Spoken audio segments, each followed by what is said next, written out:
Good morning, good afternoon, good evening. In 1975, the then Prime Minister of Rhodesia, Ian Douglas Smith,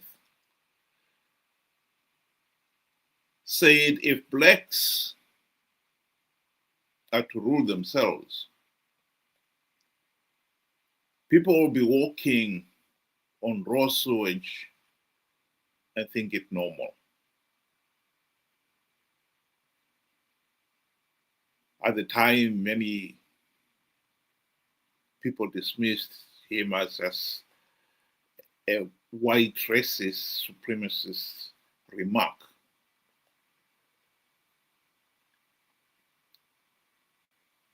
And many blacks joined in that. I think many blacks, the more rational ones, feared that his prediction may well come true. Because even then, at that time, we had seen many independent African countries go to the dogs.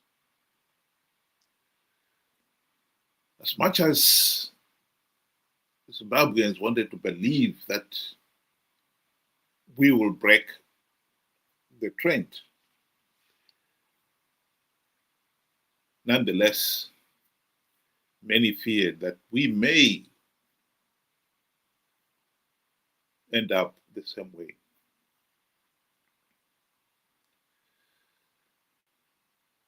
Well, 45 years after independence, we now have to admit it, that Ian Smith was right.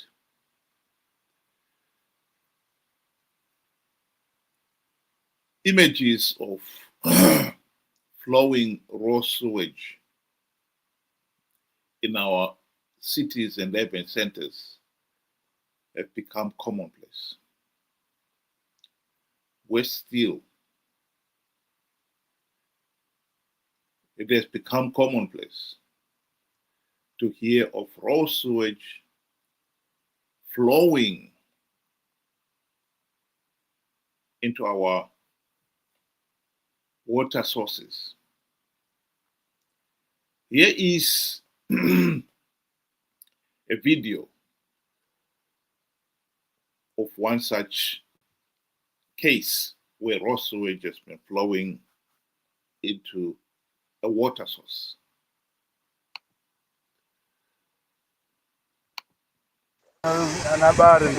Okay.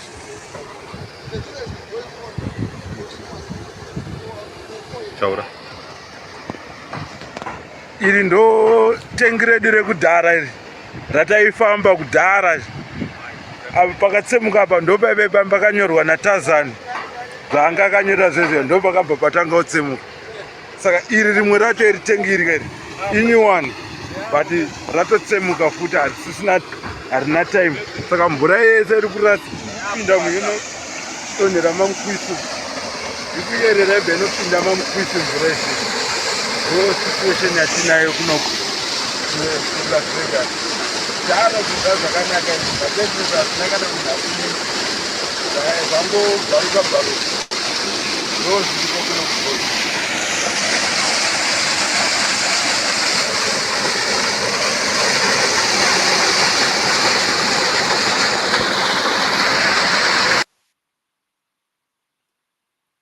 That is raw sewage.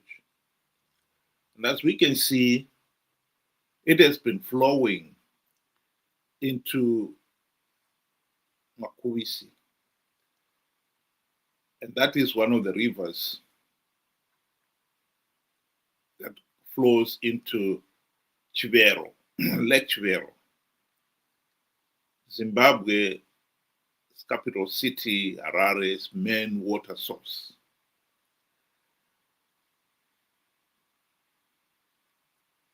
This has been going on for years. So the people have not only been walking on raw sewage, they've been drinking it. What has come to that? Well, the other day I discussed the documentary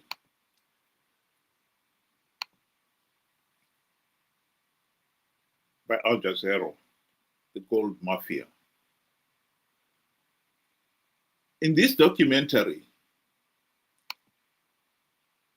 Al Jazeera showed that up to a staggering 80% of Zimbabwe's US $2 billion gold mining per year is smuggled. In other words, instead of it benefiting the ordinary, the nation at large, going into the national coffers, the 1.6 billion is going into the pockets of private individuals.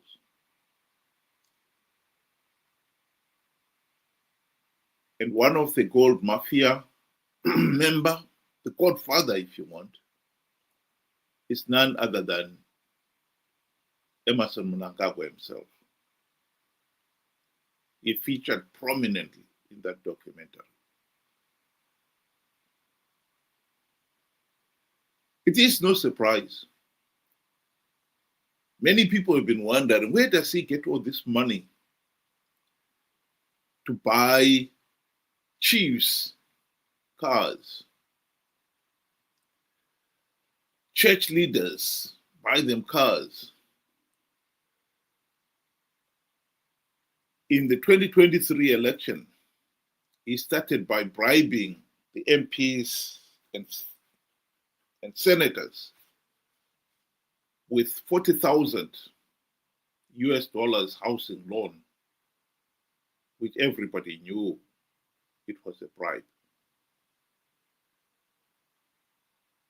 This was to buy their silence so they don't raise the issue as the bribery escalated.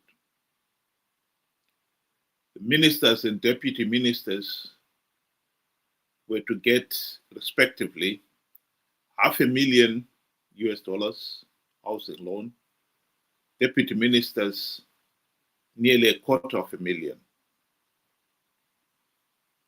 230,000 US dollars. Various key players in the electoral process, like senior members in the police, the CIO, the army, we also got their share of the bribes. The judiciary, they too received their share. Judges received a staggering 400,000 US dollars housing loan each, just a few weeks before nomination day. Of course, it was a bribe. That money was not coming from the Minister of Finance. That's the 80% of the country's wealth being looted to the benefit of the few. I'll just play a short clip of this Al Jazeera documentary, but you can get it yourself if you Google the title. I think there are 4 episodes of the same. They're well worth listening. We have the men of God working with us. President Mnangagwa appointed Angel to one of the country's highest diplomatic posts. He is my first ambassador at large assigned to promote Zimbabwe brand. We had to subject this young man to training in diplomacy. It's difficult to train a prophet. We were surprised that he did well. Ambassador at large, I'm ambassador to 85 countries, but only special envoy I'm a representative of the president. You are representing the president. Yeah. So if you then look on paper on that position, I'm number 2. And there's no position like that in the country. It was just one position that was never filled in. And it's created for you. Yeah, it was created. So one and only one. Miss Sin is another undercover reporter. She's posing as Mr. Stanley's financial advisor. We are the government. Yeah. That's right. I can call the president now, not tomorrow, now, and put him on speaker. It's not an issue. The president's trying to create a legacy right now. Yeah. So it is the right time to strike now. And go like we're in. Angel claims to foretell the destiny of Africa's leaders. 4 days before the Ghana presidential elections, Prophet Hubert Angel gave the word of the Lord, declaring the outcome.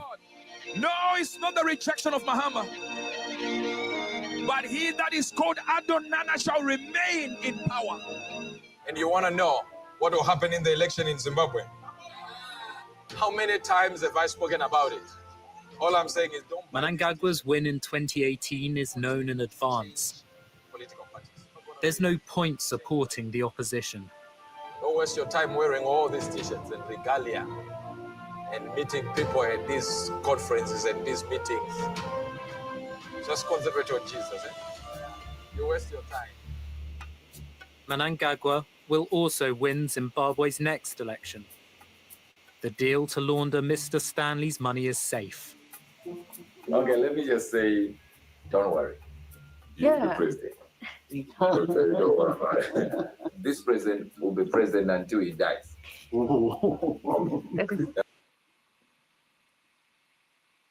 Shocking. And yet, this is what corruption does. These people have become incredibly rich. They are able not only to corrupt the officials involved in the election process, ZEC officials, the police, the army, the judiciary, but more significantly, they are also able to corrupt the opposition. As much as the people of Zimbabwe would like to believe they have an opposition that is fighting in their corner, the truth of the matter is Zimbabwe's opposition is in Zanu PF's deep pockets. Has been since the failed GNU of 2008 to 2018. MDC leaders had the golden opportunity to implement the democratic reforms. They failed to implement even one token reform because Mugabe bribed them with the trappings of high office, and they forgot about the reforms. It is often said that nation gets the government they deserve. That is very true. At least in Zimbabwe, we cannot deny that we got the government we deserve.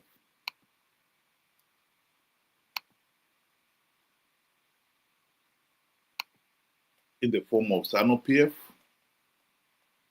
the corrupt, incompetent, tyrannical, murderous, and vote-rigging dictatorship.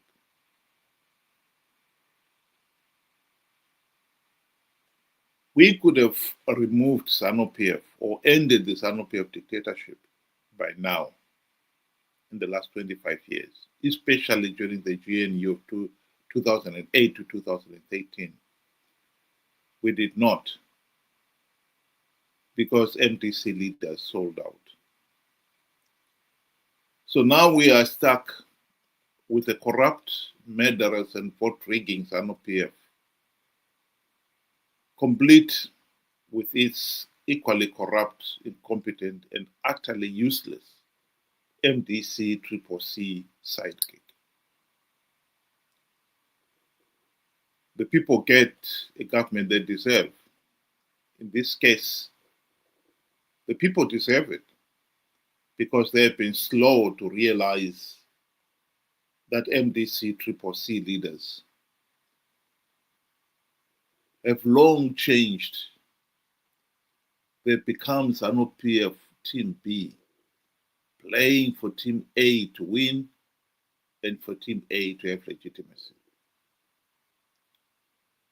Alarm bells should have been ringing like church bells in the mind of every thinking Zimbabwean out there. When 25 years after the launch of MDC, they failed to implement even one token reform. How the party has been able to con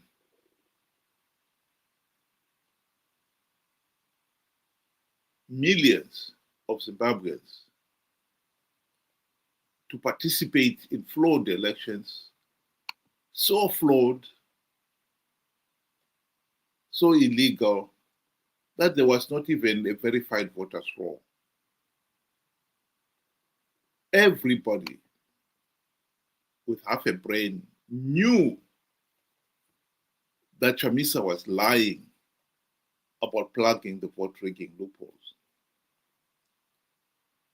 Because Tim Pachedu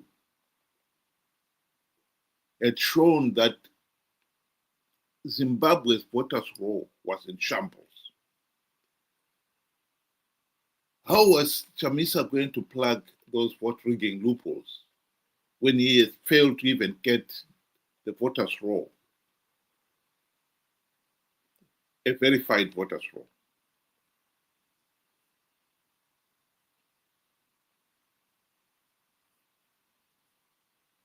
I repeat, people get the government they deserve. We in Zimbabwe have the government that we deserve. Yes, we've been walking on raw sewage and even drinking it